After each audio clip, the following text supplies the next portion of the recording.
I'm sitting here and I'm worried for myself. I'm worried as well that years after we tout ourselves as a democracy, our security services still don't have what it takes to prosecute political crime.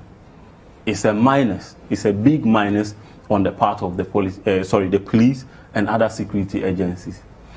As we speak now, if an ordinary person had fired an arm and come out to claim responsibility for that act, by now, if you search, you will see an online story. You would have seen an online story saying that he's in jail for like 10 years. It is sad that as a mature democracy that we claim to be, our systems are not empowered, especially the police and security services, to deal with political crime. But if you look at how the police system is structured, it is a system that is structured to be servants of the government in power. First of all, the person that is supposed to give order to every other uniformed and non-uniformed police officer is somebody who is appointed by the president. In effect, though he's the IGP, he's an appointee of the government in a way. And don't also forget that the president has the power to fire him at dawn. It can happen. And we have not seen a government appointee taking on another government appointee to the level of putting the person before a court. Before you get to the IGP level, commissioners, the promotion for commissioners comes from the president. Assistant Commissioner of Police, Deputy Commissioner of Police, Commissioner of Police. So it is very difficult as a service to come out and prosecute people who are politically aligned or who are politically exposed. Very difficult, if not impossible. So me, I'm worried that if somebody who is politically inclined, connected, decide to pull a trigger on me and I pass on, that will be all. The person will walk scot-free. Okay. Let's take a few messages quickly, then we'll wrap up. We have a minute or so. This one says, does the IGP expect Ghanaians to still believe in his assurances? Was anybody arrested for Ayawaso West Wuogon? What happened to criminals who attacked, assaulted, and even killed people during the voter registration exercise? Nobody should be deceived by those assurances. Somebody also says, some of us are fed up with these assurances. Ayawaso West Wuogon crimes during voter registration exercise and violence at Odododio are still fresh on our minds. So clearly, people are not. It's unfortunate that the conduct of the police over the period is now making the confidence of people in that institution diminish. That is not a good place to be. You see, there is a dictum by Justice Hewlett who said that justice must be done. But not only must justice be done, justice must be seen to be done. So you can be meting out justice, but you are doing it in secret. You are still doing it, you punish the person, but it's not seen to be done. So people will think that nothing is being done. That is why it's important that if justice is being done, it must be seen to be done. We've not seen that. Although the gentleman, one of the gentlemen caught, we saw in the video, he was holding a gun. He was quickly caught. But the minister and the MP who shot the gun at a registration center is walking about scot-free. Many reasons have been given. That is not correct. What has happened to the Ayawaso West Wuogon people? The Commission of Inquiry report and the subsequent white paper that was issued and the recommendations given. What has happened? So you see, we make a joke of ourselves when we keep talking about assurances given by the police, etc., because it appears they are just talking, and the person talking himself may not even believe in it, but they are just saying it because they might just tick or check the boxes. That is the situation we are in now. And you see, I don't know what can be done, but it appears a bigger problem. People must have conscience. If you're a police officer, you are serving the state. Somebody has to appoint somebody. If you know what you are being asked to do is wrong, at least do it. Let people know you have done it. If people ask you to go home, it's painful, but in the end, your conscience would have been clean. The unfortunate thing is that a lot of the people who get into those areas instead of being independent and neutral, are even more political than the politicians themselves. Before you even get there, you need to be political to get there. So it's quite unfortunate. There's a requirement. There's a level of politics they must play. Yeah. But if that politics overrides or supersedes the national interest, then we are joking. All right, gentlemen, we have to end it here. Thank you so much. The issue of security will be a discussion till after the elections, and we'll be keeping you updated on that. But Salama Donu, head of features and articles here, joined me, as well as Anas Sheba Seidu. He's a security analyst here at Citi FM and Citi TV. Well, we did a good job for this. Yes. I'm just explaining to the public what's contained or what's contained we in the press understand. conference. Thank you also for watching us. We have a repeat of this show at 10 p.m. tonight. But we'll see you tomorrow at 3. Goodbye.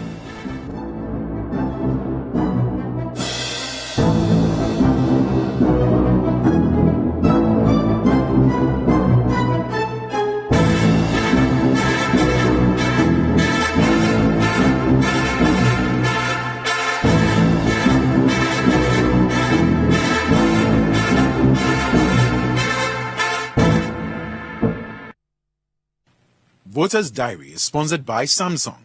Samsung, inspire the world, create the future.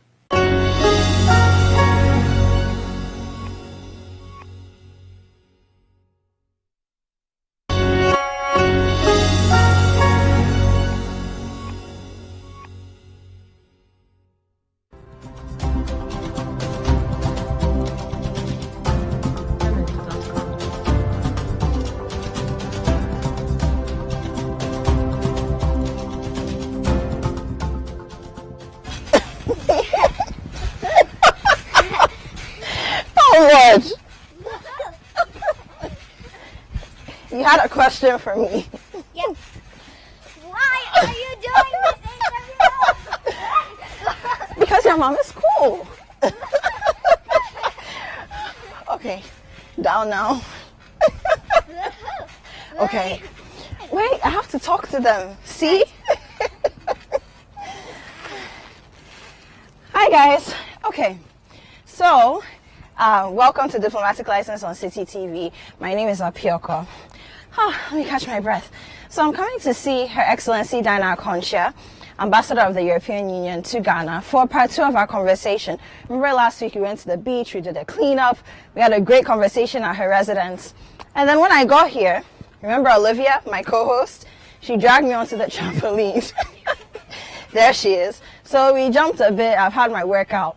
Let's go meet Her Excellency now. Stay tuned. Remember, we're live on DSTV channel 363 and Go TV channel 182. Use the hashtag diplomatic license. Olivia, use the hashtag diplomatic license to stay in touch with us and to remain interactive. Once again, my name is Apioko. Welcome.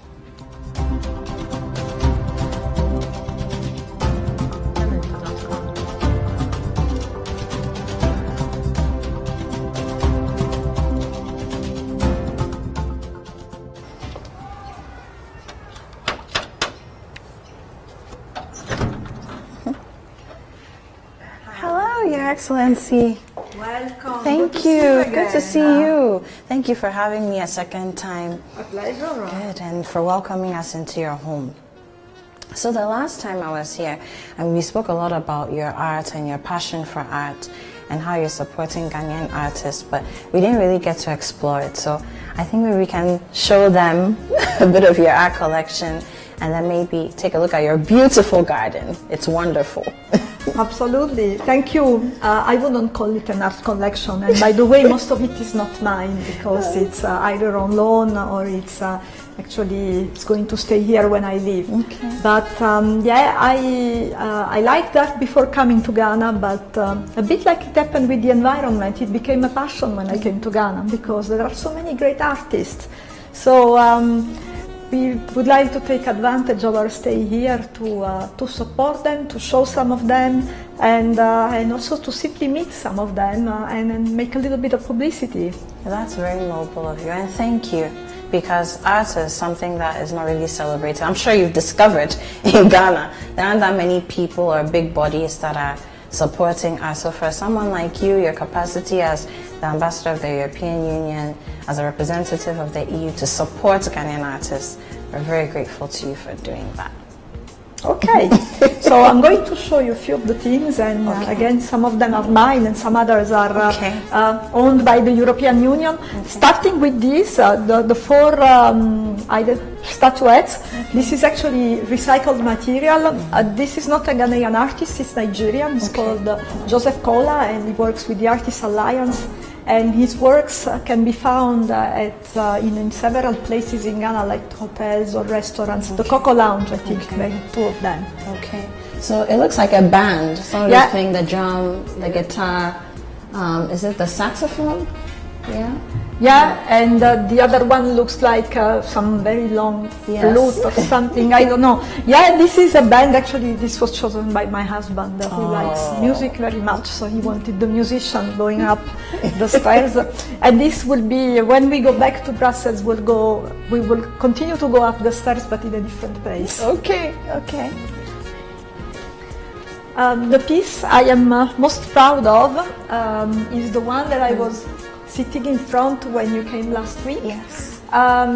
This is from Gabriel Eklu, who is, I think, a quite well-known Ghanaian artist. Yes, she is. He has a wonderful studio full of paintings like this. It's really difficult to see. So this is a baobab tree, I'm guessing. Yeah, and this is a school, and well, this painting will stay here when I leave, unfortunately. So like a school under trees. Yeah.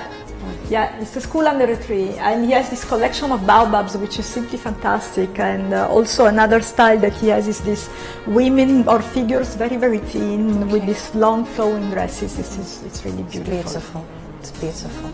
Okay, and then what else do you want to share with us? Well, actually, I want to show something which is not from Ghana, but this is from my home country. One is from my home country and the other one is from Uruguay, which is the country where I have lived for 4 years, but has in fact a certain connection with Ghana.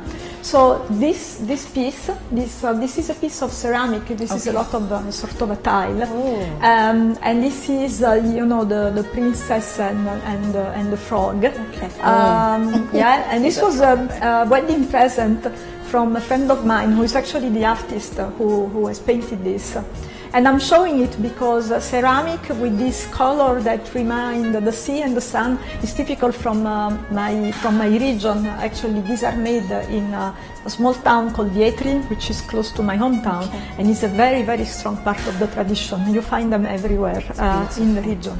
So I like to mix it with, if you want, with the Ghanaian culture. So the artist paints on ceramic? Yeah. She also used to have the oven, and now she's retired. She can't work anymore, but she used to have the oven and do everything herself actually next to her house. It's beautiful. And these two sort of bottles or amphors. Okay.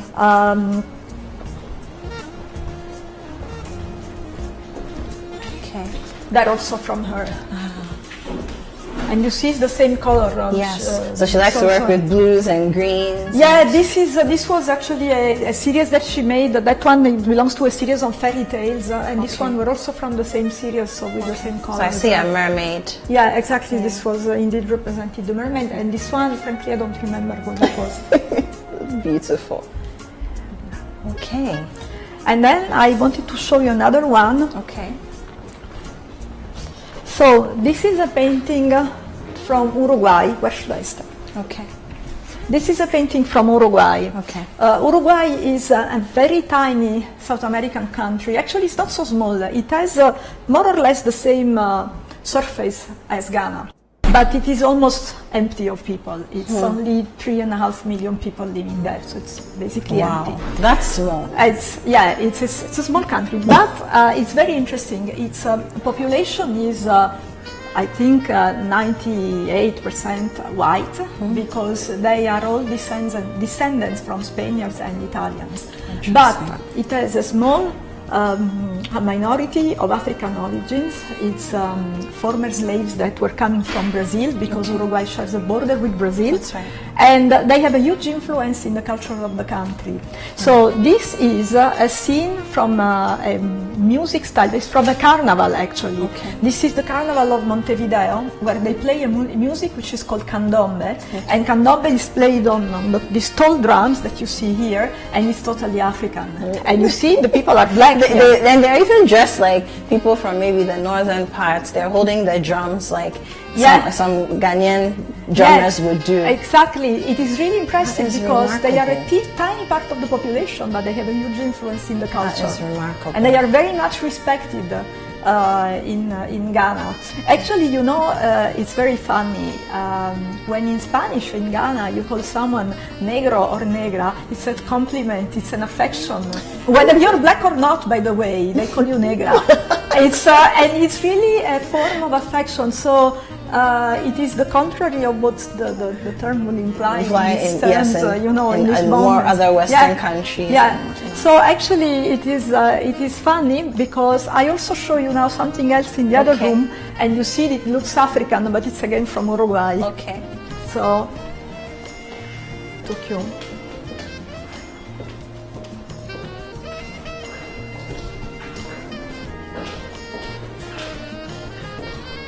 Oh my. So there's two statues here. Oh, are you sure Everybody this asks is me, not Ghanaian or which Nigerian? country? Yeah, which country in Africa they come from? They come from Uruguay again. It's impressive. This is amazing. So they're carrying water? Yeah.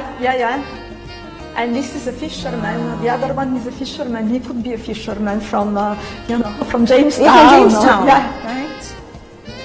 Oh, this is brilliant. Wow. So I mean, I never knew that there was an Afro-Uruguayan, should we call it that, population. I never knew. Me neither. Before going there, they are not known at all outside, but again, they are very important and very influential. Thank you very much for sharing this with me. And I like very much to put these things together because it's a very nice bridge between cultures. Yes, it's beautiful. Thank you. Thank you for sharing that with us. So the last pieces I wanted to show, and this is really, I have to show them to thank those that gave them to me on loan. They are coming from the Kunyeya Trust. Kunyeya, I'm sorry, my pronunciation of that word is really terrible. It's a difficult name even for Ghanaians, so you're good. So the story is that we started to talk to them, to try and organize an art exhibition that, of course, like so many other things, was put on hold by the coronavirus. But we will do it. We will do it next February. So I hope I will miss you. Exactly. I don't have a choice. Exactly. So you will be there for certainly for the opening of that. The Kunyeya Trust supports young artists. So we wanted to do it in connection with the support that the European Union gives to young people in Ghana to find jobs. Art and tourism can also be a very effective source of jobs. Then again, we will certainly do it, but in the meantime, they agreed to give me some works to put in my residence.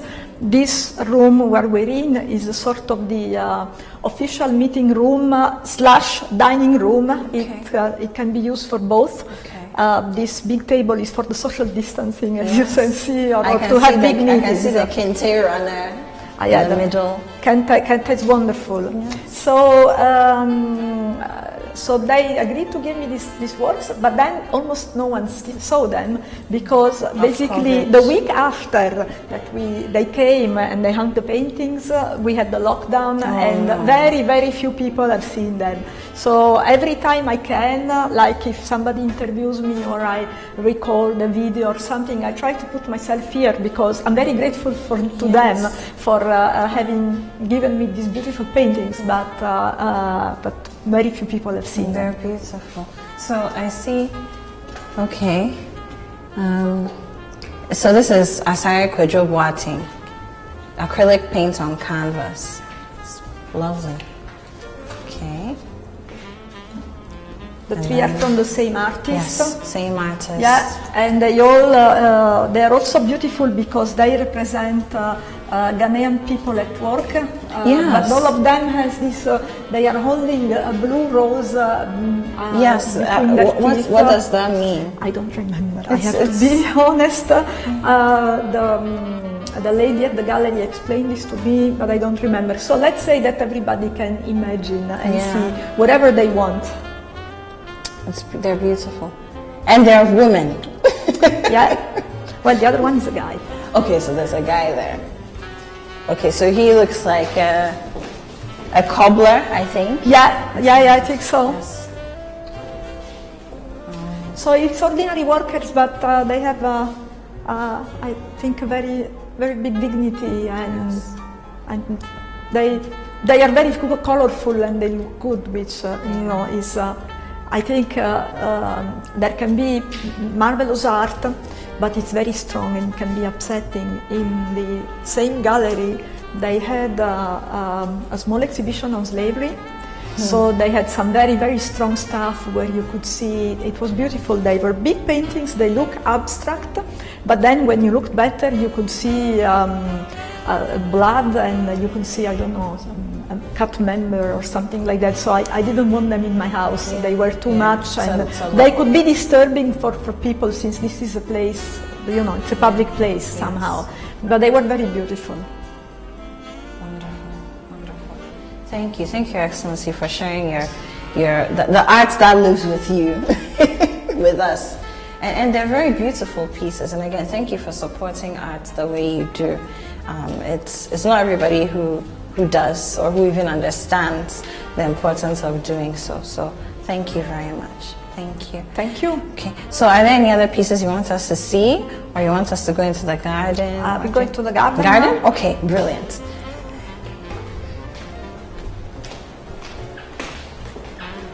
Is this from Ghana too? Oh yes, this is from Ghana. This is actually from an artist who sells his goods in the Dubois Center. Okay. So that's where we met him.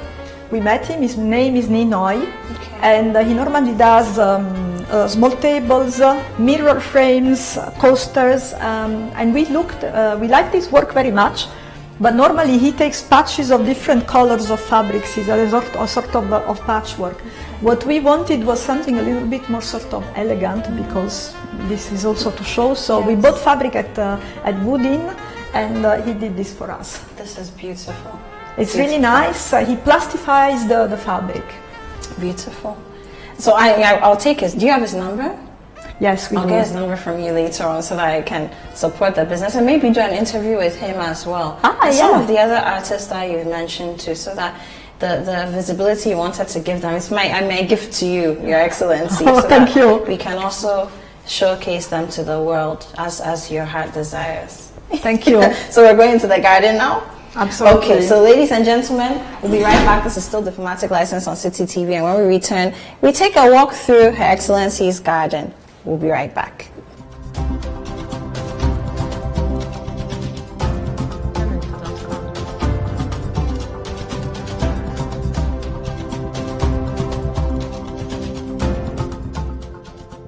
Introducing new Sunlight 2-in-1.